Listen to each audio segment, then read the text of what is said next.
અને પછી એનામાં ડિસેમ્બરમાં કંઈક 1 મંથનો ટાઈમ હતો, તો એમાં એ લોકોએ ફાઇલ મૂકી હતી. તો બધા બહુ મિસ્ટેક્સ કર્યા હતા એસઓપીસમાં.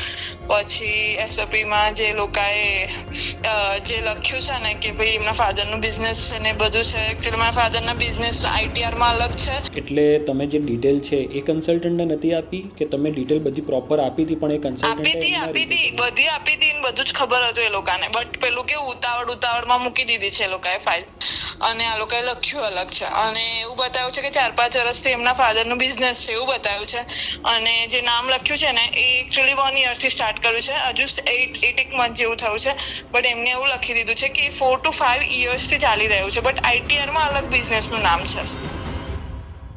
Canada student visa. સો બરોડાથી એક સ્ટુડન્ટે કોન્ટેક્ટ કર્યો મારો વિડીયો જોઈને કે મારું એક રિફ્યુઝલ છે કેનેડા સ્ટુડન્ટ વિઝામાં, અને તમારો વિડીયો મેં જોયો હતો તો મને ગાઈડન્સ જોઈએ તમારા સાઇડથી કે મારી પ્રોફાઇલની અંદર તમે બીજું શું કરી શકો છો જેની અંદર મારા વિઝા આવી જાય. તો સૌથી પહેલાં તો વાત એ નથી કે એમના વિઝા આવશે કે નહીં આવે, પ્રોફાઇલ હું લઈશ કે નહીં. સૌથી ઇમ્પોર્ટન્ટ વાત આ વિડીયો બનાવવાનો પર્પસ એ છે કે એમની જે પ્રીવિયસ વિઝા ફાઇલ હતી એની અંદર મિસ્ટેક શું હતી. તો હું તમને બતાવીશ આગળ વિડીયોમાં લાઈવ એક્ઝામ્પલ સાથે કે એમને શું ભૂલ કરી હતી, અને એ હું નહીં કહું, એ પોતે કહે છે કે શું થયું હતું. સો બેઝિકલી લોકો શું કરે છે કે કેનેડા સ્ટુડન્ટ વિઝા લોકોનું જોઈને, જેમ કે અગર તમારો કોઈ ફેમિલી ફ્રેન્ડ્સ કે કોઈ બી ના વિઝા આવી ગયા છે તો તમારી બી ઈચ્છા થાય છે કે મારે બી કેનેડા જવું છે, બેચલર માસ્ટર્સ કરવા માટે, સારી વર્ક પરમિટ મળે, પીઆર મળે અને સેટલ થવું છે લાઈફમાં સારી રીતે. તો આ ડ્રીમ તમારું જે છે પૂરું ના બી થઈ શકે અગર તમે એવા કન્સલ્ટન્ટ જોડે જશો જેમને પોતેના નથી ખબર કે કેવી રીતે ફાઇલ પ્રોસેસ થાય છે, શું રિક્વાયરમેન્ટ હોય છે, કેવી રીતે એને ફૂલફિલ કરવાનું હોય, અને કેવી રીતે વિઝા ફાઇલની અંદર એસઓપીની અંદર જસ્ટિફિકેશન આપવાનું હોય કે કેમ એઝ અ સ્ટુડન્ટ તમને સ્ટુડન્ટ વિઝા મળવા જોઈએ. તો અહીંયા આપણે સ્ટુડન્ટ સાથે લાઈવ વાત કરીશું. સ્ટુડન્ટ પોતે એમનું એક્સપિરિયન્સ કહેશે જેનાથી તમને ખબર પડશે કે તમારે અગર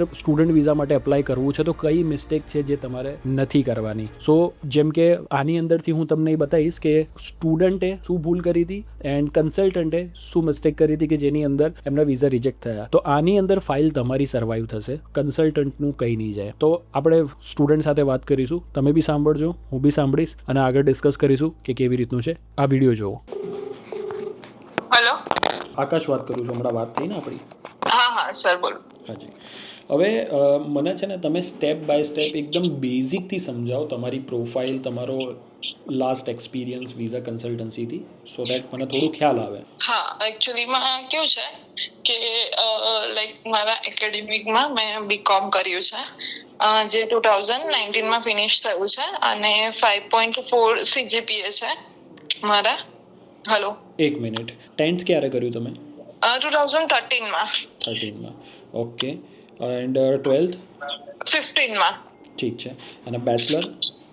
બેચલર 2019માં. બટ એમાં એવું હતું કે 12th તો પાસ આઉટ જ છે 1 યરમાં, બટ 1 યરનો ગેપ હતો મારો. તો લાઈક મેં 2016થી સ્ટાર્ટ કર્યું હતું બેચલર.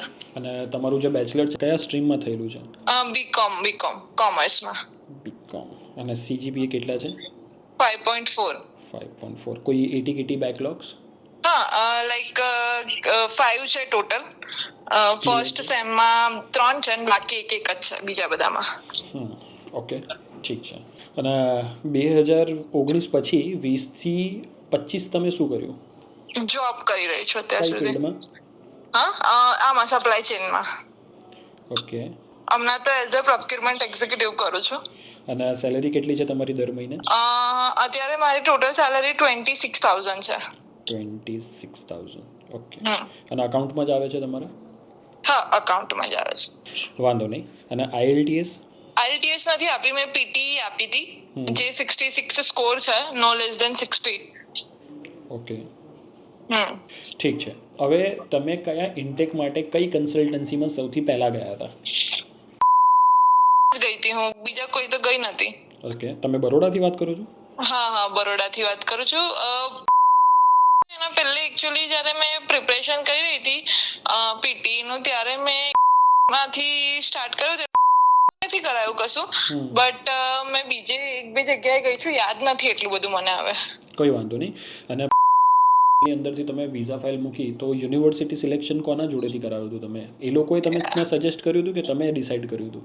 એ લોકોએ જ મને આપી હતી એકચ્યુઅલી. મને 1-2 જો મેં જ્યારે PT ની એક્ઝામ આપી એના પછી 1-2 કન્સલ્ટન્સીમાં ગઈ તો બધા એવું કહેતા હતા કે તમારા CGPA ના એકોર્ડિંગ માસ્ટર્સમાં ઓપ્શન્સ નથી. તો પછી મેં ગઈ ને તો એમને મને માસ્ટર્સમાં UNF માંથી ઓફર આપ્યો એમને, અને મને કીધું કે અહીંથી કરો, આ માસ્ટર્સમાં કરો તો કેવું ચાન્સીસ થોડા વધારે રહેશે અને PR ના બી આગળ થોડા ચાન્સીસ વધશે. મેં કીધું PR તો વાંધો નહીં, બટ મેં કીધું કે એટલીસ્ટ વિઝા આવે એવું. તો એમને કીધું કે માસ્ટર્સમાં UNFC આપી દેશે, તો એમને જ આપ્યો તો. ઓકે, વાંધો નહીં. એન્ડ બીજી વસ્તુ કે સૌથી ઇમ્પોર્ટન્ટ વસ્તુ કે તમે જ્યારે ફાઇલ મૂકી તો કઈ કઈ વસ્તુ તમે ફાઇલની અંદર મૂકી હતી? એટલે ફાઇનાન્સમાં કહો છો કે ડોક્યુમેન્ટ્સમાં કહો છો? બંને.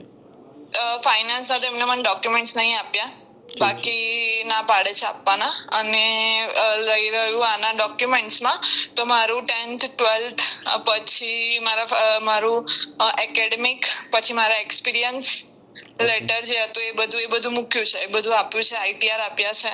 ઓકે, તમે એપ્લિકેશન ક્યારે કરી હતી, કયા ઇન્ટેક માટે?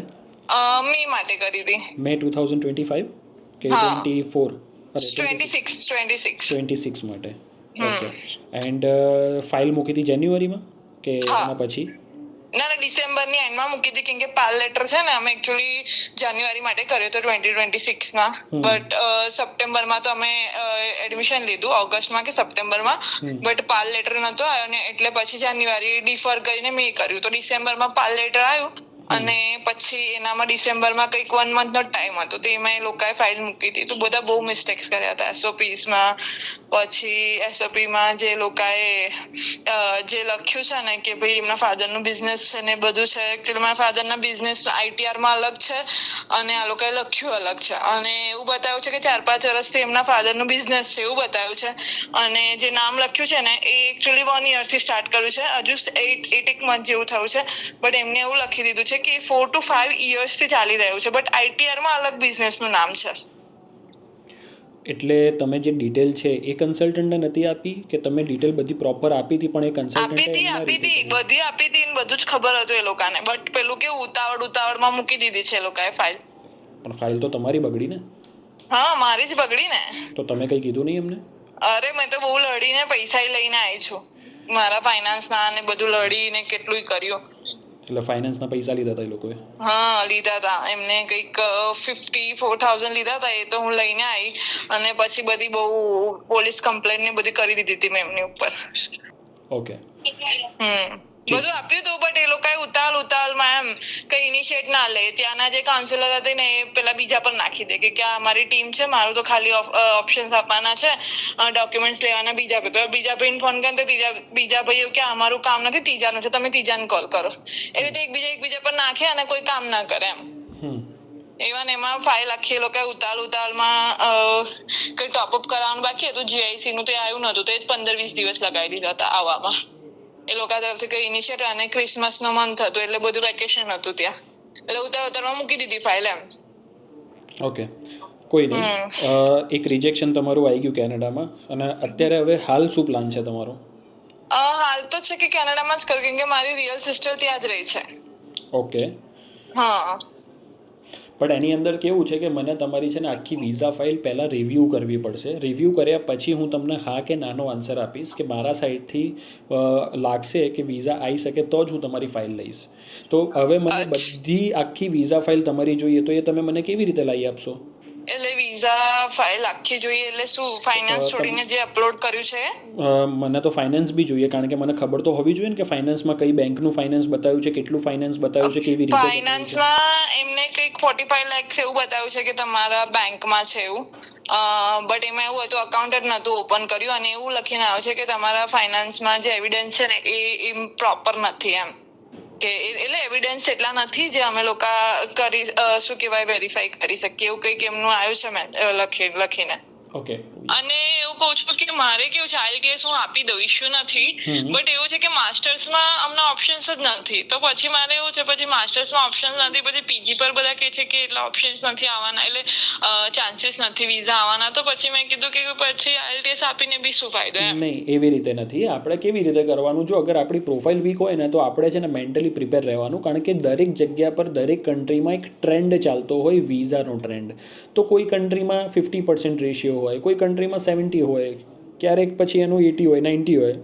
હવે તમે જોયું હશે કે 2024, 2025 અને 2000 અગર વાત કરીએ કે 23, 24 અને 25, તો ત્યારે શું છે કે વિઝા વધારે આવતા હતા, લોકો વધારે કેનેડા જતા હતા. બટ સિચ્યુએશન અત્યારે આખી અલગ છે. અત્યારે કોઈ જલ્દી કેનેડા જવા માંગતું નથી, બહુ ઓછા લોકો જવા માંગે છે, અને ત્યાંની કોલેજ બંધ થઈ ગઈ, ત્યાંના કોર્સીસ બંધ થઈ ગયા મોટા ભાગના.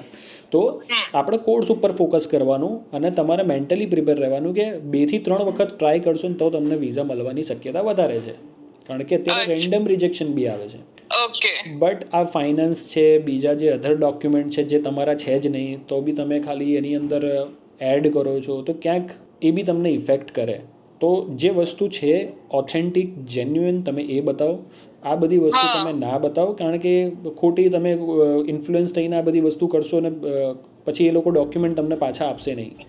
સો બેઝિકલી જેવી રીતે તમે સાંભળ્યું કે સ્ટુડન્ટ જોડે શું થયું, સ્ટુડન્ટ એની ફ્રેન્ડને જોઈને લાગ્યું કે મારા બી વિઝા આવી જશે, તો એમણે બી વિઝા અપ્લાય કર્યા. બટ પ્રોફાઇલ બધા સ્ટુડન્ટની અલગ અલગ હોય છે. બટ અહીંયા હું તમને એક વસ્તુ એડ કરવા માંગીશ કે અગર તમે જે ફિલ્ડમાં એજ્યુકેશન કરેલું છે, અગર તમે જે ફિલ્ડની અંદર એજ્યુકેશન કર્યું છે, એ જ ફિલ્ડની અંદર અગર તમારું વર્ક એક્સપિરિયન્સ છે, તો હાયર સ્ટડી માટે, માસ્ટર્સ માટે તમે એ જ કોર્સ સિલેક્ટ કરો જેની અંદર તમને એક્સપિરિયન્સ છે ને જે બેકગ્રાઉન્ડથી તમે આવો છો. આ સ્ટુડન્ટે શું કર્યું કે સપ્લાય ચેન મેનેજમેન્ટની અંદર વર્ક એક્સપિરિયન્સ લીધો અને એના પછી એમણે અપ્લાય કર્યું બિઝનેસ રિલેટેડ કોર્સીસની અંદર. સો વિઝા નહીં આવે, કારણ કે જે વિઝા ઓફિસર છે એ જ કન્વિન્સ નહીં થાય કે જે સ્ટડી આપણે અહીંયા ઇન્ડિયામાં નથી કરી તો એ કેનેડામાં કેવી રીતે કરશે. એન્ડ સૌથી મોસ્ટ ઇમ્પોર્ટન્ટ વસ્તુ કે જો તમારી જોડે પૈસા નથી તો થોડું ડિલે કરો તમારું પ્લાન, સ્ટુડન્ટ લોન માટે અપ્લાય કરો, રિક્વાયરમેન્ટ પૂરી કરો, પણ એવી રીતે ના કરો કે જેની અંદર ફાઇનાન્સ તમારે બતાવવું પડે. હવે એ બી તમને નહીં ખબર હોય કે રિયલ છે કે ફેક છે, અને પછી તમારું રિજેક્શન આવશે તો તમને વિઝા ફાઇલ બી નહીં મળે. તો આ એક બહુ મોટી વસ્તુ છે અમારા જેવા કન્સલ્ટન્ટ માટે કે અગર તમે વિડીયો જોઈને અગર મને કોન્ટેક્ટ કરો છો તો મને તમારી પ્રીવિયસ વિઝા ફાઇલ જોવી પડશે, સમજવી પડશે, તો જ જઈને હું તમને કોઈ આન્સર આપી શકીશ હા કે નામાં. કારણ કે અહીંયા એક્સપેરિમેન્ટ નથી થતા. અગર હું તમારી ફાઇલ લઈશ તો તમને વિઝા લાવીને આપીશ. તો આવી જ વિડીયો માટે સબસ્ક્રાઇબ કરો. C you soon.